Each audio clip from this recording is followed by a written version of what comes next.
बिस्मिल्लाहिर्रहमानिर्रहीम। आज की हमारी वीडियो का टॉपिक है वेपर प्रेशर। इसको हम डिफ़ाइन करेंगे, एक्सप्लेन करेंगे। इसके डेफिनेशन और एक्सप्लेनेशन से ना सिर्फ आपको इसका कॉन्सेप्ट क्लियर हो जाएगा बल्कि आपको ये याद भी हो जाएगा। गारंटी हम आपको देते हैं, सब्सक्राइब आप कर दीजिएगा। अच्छा, फिर उसके बाद हम पढ़ेंगे फैक्टर्स अफेक्टिंग वेपर प्रेशर। वो फैक्टर्स पढ़ेंगे जो वेपर प्रेशर को अफेक्ट करते हैं। तो शुरू करते हैं अपने आज की वीडियो वेपर प्रेशर से। देखिए, जिस तरह नाम से जाहिर है, वेपर प्रेशर वो प्रेशर जो वेपर्स की वजह से होता हो। अब अगर इसकी हम प्रॉपर डिफिनीशन करें तो प्रॉपर डिफिनीशन इसकी कुछ यूं होगी कि it is a pressure exerted by the vapours of liquid when the rate of evaporation become equals to the rate of condensation. ये हमारे पास वो प्रेशर होता है जो वेपर्स की वजह से काज होता हो जब हमारे पास rate of evaporation rate of condensation के इक्वल हो जाए। समझाता हूं आपको कैसे। देखिए, हमने इवेपोरेशन वाली वीडियो, इससे पहले जो वीडियो थी इवेपोरेशन में, उसमें हमने पढ़ा था कि मॉलिक्यूल्स किस तरह इवेपोरेट होते हैं। देखिए, ये एक सिस्टम है, इस सिस्टम की एक एवरेज काइनेटिक एनर्जी होगी। अब कुछ मॉलिक्यूल्स, इसमें से कुछ मॉलिक्यूल्स इस तरह होंगे जिसकी energy average kinetic energy of a system से ज्यादा हो।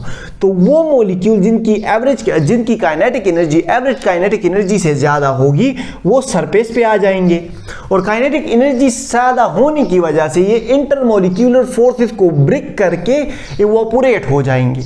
इस प्रोसेस को हम कहते हैं इवेपोरेशन।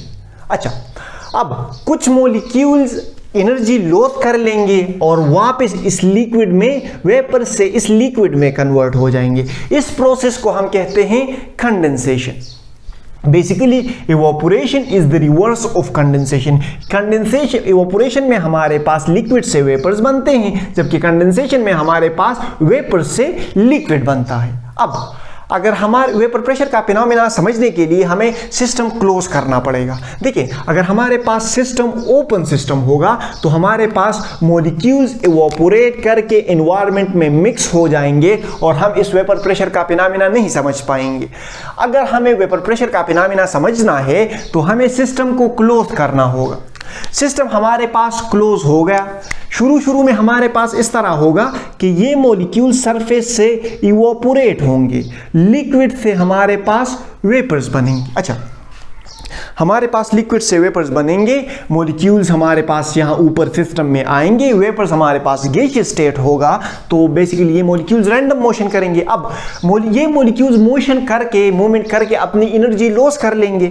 जब ये मॉलिक्यूल्स एनर्जी लॉस कर लेंगे तो ये वापस इस लिक्विड में आ जाएंगे और इस प्रोसेस को हम कहते हैं कंडेंसेशन। अच्छा, ये इवेपोरेशन और कंडेंसेशन का प्रोसेस होता रहेगा। सिस्टम क्लोज है, इवेपोरेशन भी हो रही है और कंडेंसेशन भी हो रही है। अब एक स्टेज ऐसा आएगा जब इस सिस्टम में rate of evaporation will become equals to the rate of condensation. The speed of evaporation will become equals to the speed of condensation. मतलब अगर हमारे पास 50 मॉलिक्यूल इवेपोरेट हो रहे हैं तो 50 मॉलिक्यूल कंडेंस भी हो रहे हैं। The number of molecule evaporating become equals to the number of molecule condensing.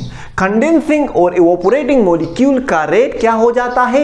Equal हो जाता है। अब इस तरह के सिस्टम में जब हमारे पास लिक्विड और वेपर्स में हमारे पास एक इक्विलिब्रियम आ जाता है, एक डायनामिक इक्विलिब्रियम आ जाता है, मतलब 50 मॉलिक्यूल इवेपोरेट हो रहे हैं, 50 कंडेंस हो रहे हैं, ये प्रोसेस कंटिन्यूसली हो रहा है, ये इक्विलिब्रियम कंटिन्यूस हो रहा है। तो इस तरह के इक्विलिब्रियम को हम डायनामिक इक्विलिब्रियम कहते हैं, जो इक्विलिब्रियम मोशन में हो। तो बेसिकली 50 मॉलिक्यूल इवेपोरेट हो रहे हैं, 50 कंडेंस हो रहे हैं और ये प्रोसेस हमारे पास मुसलसल हो रहा है। इस तरह के इक्विलिब्रियम को हम कहते हैं डायनामिक इक्विलिब्रियम।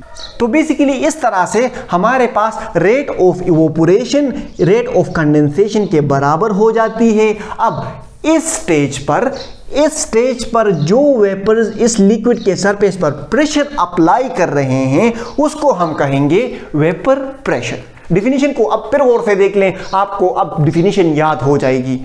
चमत्कार है हमारा, सही है, चमत्कार, हाँ हिंदी में चमत्कार कहते हैं। अच्छा देखिए, वेपर प्रेशर की डेफिनेशन कुछ यूं होगी कि the pressure exerted by the vapors, the pressure exerted by the vapors on the liquid when the rate of evaporation become equals to the rate of condensation. I hope आपको evaporation का vapour pressure का idea clear हो गया होगा। अच्छा अब आते हैं फैक्टर्स अफेक्टिंग इवोपोरेशन। इसमें जो फर्स्ट है हमारे पास वो है नेचर ऑफ लिक्विड। देखिए nature, the vapour pressure depend upon the nature of liquid. Nature, vapour pressure हमारे पास लिक्विड के नेचर पर डिपेंड करता है। जो मॉलिक्यूल हमारे पास पोलर होंगे, जो लिक्विड हमारे पास पोलर होगा, उनमें वेपर प्रेशर कम होगा, और जो लिक्विड हमारे पास नॉन पोलर लिक्विड होगा उसका वेपर प्रेशर हाई होगा।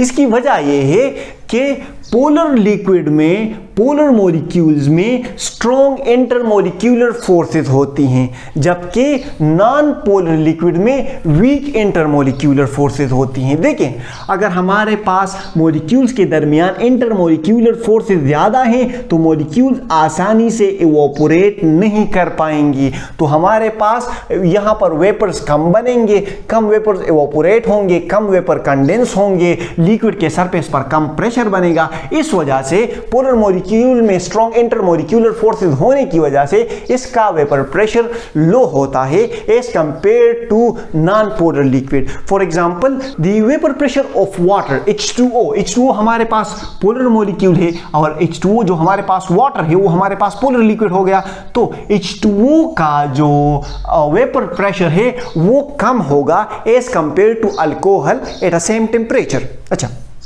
सेकेंड इसका जो फैक्टर इफेक्टिंग है वो है साइज।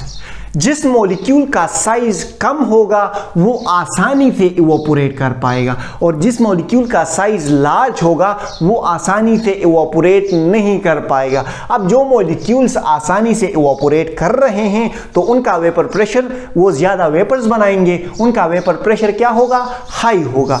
तो स्मॉल मॉलिक्यूल्स जो होते हैं they can evaporate easily as compare to large molecule. So the vapour pressure of small molecule will be high as compare to the vapour pressure of large molecule. For example ये हमारे पास hexane है, hexane का molecular size कम है as compare to decane, तो decane का molecular size ज़्यादा है, इसका वेपर प्रेशर कम होगा। हेक्सेन का मॉलिक्यूलर साइज कम है, इसका वेपर प्रेशर ज़्यादा होगा। अच्छा, सेम टेम्परेचर पर सही है। अब आते हैं टेम्परेचर पर। Temperature play a very vital role in vapour pressure. जितना टेम्परेचर ज़्यादा होगा उतना हमारे पास वेपर प्रेशर ज़्यादा होगा। We can say that temperature is directly proportional to the vapour pressure. At a high temperature हमारे पास जब टेम्परेचर ज़्यादा होगा तो वेपर प्रेशर भी हमारे पास ज़्यादा होगा। इसकी वजह यह है कि हाई टेम्परेचर पर मॉलिक्यूल्स की काइनेटिक एनर्जी ज़्यादा हो जाती है। अब मॉलिक्यूल्स की काइनेटिक एनर्जी ज़्यादा हो गई तो मॉलिक्यूल्स हीट जल्दी से, काइनेटिक एनर्जी इनकी ज़्यादा है, जल्दी से सरफेस से इवोपोरेट होंगे। जब टेम्परेचर बढ़ेगा तो रेट ऑफ इवोपोरेशन बढ़ेगी और बेसिकली हमारे पास वेपर प्रेशर बढ़ेगा। आई होप आपको समझ आ गया होगा। अभी भी समझ नहीं आया तो कमेंट सेक्शन में पूछ लें, हम आपकी खिदमत के लिए हाजिर हैं। बाकी हंसते मुस्कुराते रहें, दिलों का ख्याल रखें, खुशियाँ बांटें। अल्लाह हाफ़िज़।